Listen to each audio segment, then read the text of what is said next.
The British military is known as true pioneers in special operations.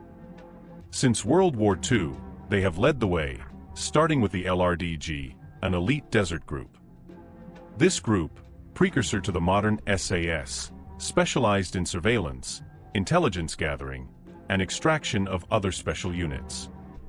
Since then, the British have developed various techniques and procedures used worldwide. The most notable units include the SAS, SBS, and SRR.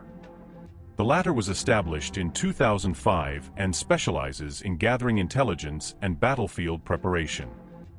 The SAS and SBS often handle counterterrorism and hostage situations, working closely with their American counterparts like the Delta Force and SEAL Team 6. Within the SAS, there's an even more specialized group known as the Squadron. These highly qualified members undertake even more delicate and secretive missions, involving high skill and exceptional training. The members of this highly secretive group are known to call it the G increment.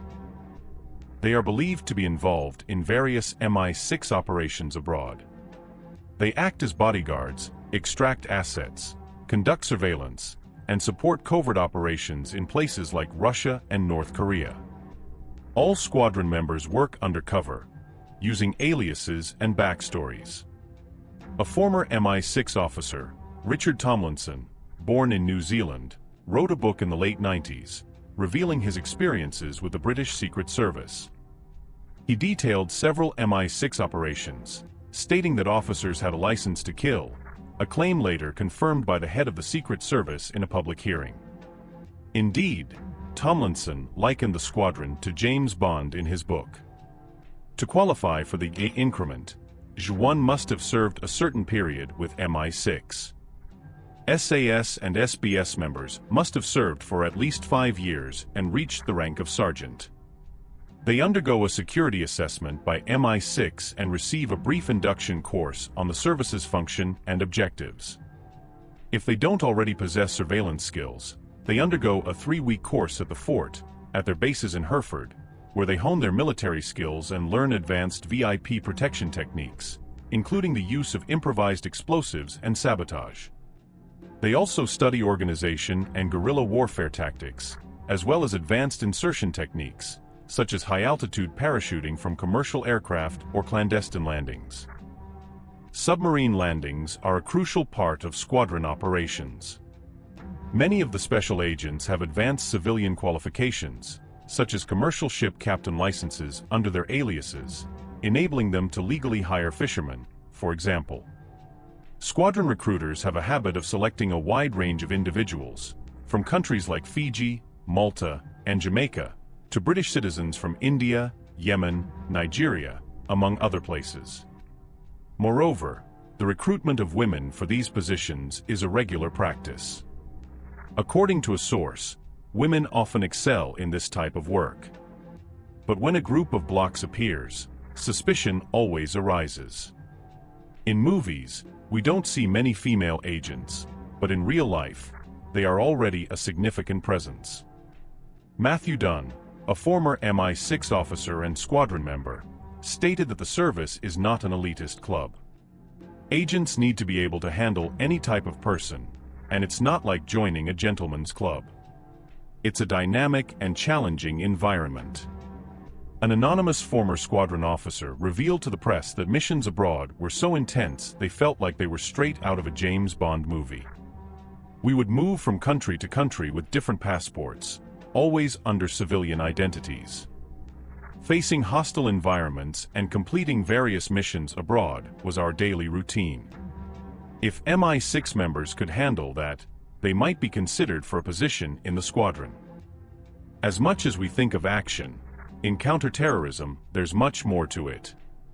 Members need to be prepared to work alone, on discreet and preparatory missions. Going through the assessment to become an officer is a real challenge. Besides weapon proficiency, one must show competence in intelligence gathering and other specific skills. A former SBS member shared with Business Insider that the mystery surrounding the squadron is intense. Those who enter simply disappear. This is common in many units, But in the squadron, secrecy reaches another level. He compared the squadron to MI5 and MI6, which always deny being like James Bond. Indeed, spies aren't like in the movies. But the squadron tackles this issue, going above and beyond. However, it's important to emphasize that the squadron's license to kill has limits. They adhere to rules of engagement, and taking a life only happens when absolutely necessary. I vividly remember my time as a member of the increment.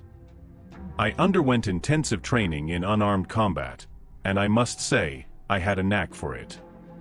Yes, there was a touch of James Bond in some situations. We didn't have watches that could cut through walls, but we could have a letter with explosives capable of blowing open a door. My first mission was targeted at rogue states. We started with non-lethal operations, shadowing more experienced colleagues before advancing to riskier tasks. Eventually, I became a runner agent, responsible for about 20 agents. If any of them were exposed, they would be tortured and killed. As an intelligence officer, my role was to listen and extract information from the agents, and then discreetly leave the country. One often overlooked aspect is the bond between an officer and their agents. I saw them as family. I was trained in all the nuances of intelligence gathering and direct action, from agent briefings to deep cover operations, explosives, military surveillance, and infiltration techniques. I conducted about 70 missions during my time at MI6, all successful. I even received a personal commendation after resolving an international incident. But that was just part of the job. The real challenge lay in the next mission, the next tense situation that would require all my skill and cunning to overcome. Honors in the MI6 are rare, you know.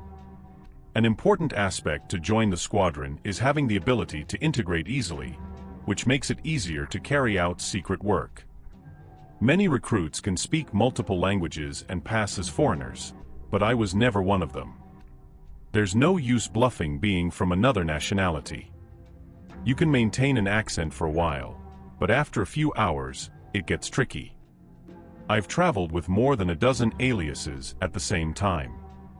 Being alone is one of the toughest parts of the whole operation. From the moment you step on the plane, you're on your own. Dealing with complex individuals and constantly wondering if it's all a setup. Colin Armstrong, from Bravo 20, an SAS unit, highlighted the high level of skill required by the squadron, even by SAS standards. They undergo rigorous security checks. After all, they're responsible for sensitive military operations. Being in the increment is being the best of the best. Squadron members were some of the first British soldiers to be sent to Afghanistan, long before the US invasion in 2001. Action and secrecy are at the heart of each of their missions. I vividly recall the mission in late 2011. We were sent to accompany an MI6 officer seeking to make contact with anti-Taliban tribes. But before that, in 2011, we were part of the operation that toppled Muammar Gaddafi in Libya. It was one of the few times the squadron directly got involved. In Libya, we were betrayed by the contacts we were supposed to meet. We were prepared, armed to the teeth, but we refused to open fire. MI6 wanted to recruit the revolutionaries, and shooting could alienate them. We chose to be detained in Benghazi. We stayed there until the British ambassador intervened and managed to get us released. Stephen Mitchell, or Andy McNabb as he's known, also went through the unit. He was the commander of Bravo 20 and wrote a book about the Libya incident a few years after returning from Iraq. Mitchell spent 3 years in the squadron, known in the 90s as the SAS Revolutionary Warfare Wing. As he himself said, the operations were varied and unpredictable. Sometimes you were armed, sometimes not. Sometimes we grabbed weapons upon arrival. We worked with spies, or even anticipated their moves. I was chosen in part because of my history of secret operations, many of which were in Northern Ireland. And so, each mission brought with it a new dose of adrenaline and uncertainty. Matthew Dunn had a career full of action. He participated in operations with the SAS and a Special Reconnaissance Regiment, known as Intelligence 14 at the time. His words echo those of another anonymous source who claimed that MI6 was nothing like James Bond, but the squadron was. The work of MI6 has become more challenging in recent years, facing new ethical dilemmas, such as collaborating with those who may resort to torture. Mitchell emphasized that the moral integrity of MI6 officers is crucial. While the service asserts that torture is not effective, it poses a dilemma for officers confronted with such a situation. In 2021, a mistake compromised the security of British Special Operations. An email accidentally revealed the details of over 70 officers from special units, including Squadron E.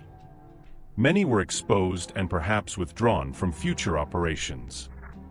The unit secrecy was compromised, bringing uncertain consequences for those involved. For Dunn, leaving MI6 in 2001 didn't mean a smooth return to civilian life. Building a family was his focus, but the adjustment took about a decade. He experienced the challenges of balancing his past action with his new life. Dunn's journey shows that even after leaving the service, the ghosts of the past can linger for a long time. Matthew Dunn had a career full of twists and turns, immersed in adrenaline-pumping action. From daring operations alongside the SAS to covert missions with the renowned Intelligence 14 Regiment, he navigated through the shadows of espionage. His experiences resonated with the words of an anonymous insider, affirming that MI6 was far from the glamorous image of James Bond, yet the squadron thrived in the realms of secrecy and danger. As the sands of time shifted, MI6 faced mounting ethical challenges, testing the moral compass of its agents. Collaborating with individuals who resorted to torture presented a moral quandary for officers like Mitchell, where integrity clashed with necessity. While MI6 maintained that torture was ineffective, the harsh realities of the field often blurred the lines of morality. In a fateful turn of events in 2021, a grave error shook the foundations of British Special Operations. An inadvertent email breach exposed the identities of over 70 officers from elite units, including Squadron E. The cloak of secrecy was torn asunder, casting a veil of uncertainty over the future of those implicated. For Dunn, bidding farewell to MI6 in 2001 marked the beginning of a tumultuous journey back to civilian life. While his focus shifted to building a family, the transition was far from smooth sailing. Balancing the adrenaline-fueled past with the mundane routines of domesticity proved to be a Herculean task. Dunn's odyssey serves as a stark reminder that even in retirement, the specters of one's past deeds can linger, casting shadows over the present. As Squadron E and MI6 grappled with the aftermath of the information leak, Matthew Dunn felt compelled to take action. Despite leaving the Secret Service behind, his loyalty to the homeland and instinct to protect his family drove him to investigate. With his experience and razor-sharp skills, Dunn delved into the shadows of the espionage world, determined to uncover the truth behind the leak and identify the real culprit. With each lead he uncovered, he found himself deeper entangled in a web of betrayal and intrigue. Meanwhile, Squadron E redoubled their efforts to bolster security and neutralize any imminent threats. Every member was on high alert, knowing that the country's safety depended on their vigilance. In the end, Matthew Dunn discovered that the leak was not the work of an external enemy, but rather someone within the British government itself, a traitor who had jeopardized not only the lives of special agents, but also national security. With the traitor's identity revealed, measures were taken to ensure such an incident would not recur.